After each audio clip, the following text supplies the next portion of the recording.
2013 সালের এপ্রিলে সবশেষ হল কমিটি গঠন করে ছাত্রলীগের 1 নম্বর ইউনিট ঢাকা বিশ্ববিদ্যালয় ছাত্রলীগ। গঠনতন্ত্র অনুযায়ী মেয়াদ 1 বছর হলেও প্রায় 2.5 বছর পর হচ্ছে এই সম্মেলন।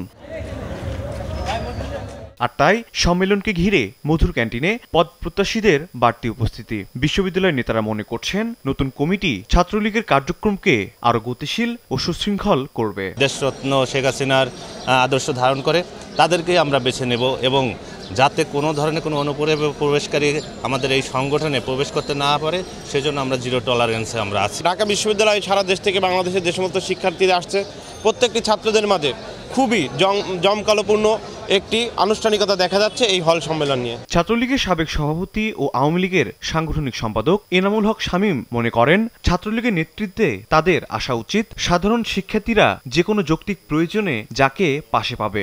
গুরুত্ব দিতে হবে সংগঠনের দুর্দিনের কর্মীদের। পরীক্ষিত আদর্শ এবং দলের প্রশ্নে আপোষহীন যারা ক্লিন ইমেজ এবং যাদেরকে ছাত্ররা পছন্দ করে, ছাত্ররা ভয় পাবে না, ছাত্রলীগকে ছাত্ররা ভালোবাসবে। ছাত্রলীগ শিক্ষা, শান্তি আর প্রগতির পতাকাকে ঊর্ধ্বে তুলে ধরে আদর্শের প্রশ্নে সামনের দিকে এগিয়ে যাবে। হল কমিটির নেতৃত্বই পরবর্তীতে কেন্দ্রীয় ছাত্রলীগের গুরুত্বপূর্ণ পদে আসেন। সে কারণে বিশেষ গুরুত্ব পাচ্ছে এই সম্মেলন। নাজিব বেগ, নিউজ 9, ঢাকা।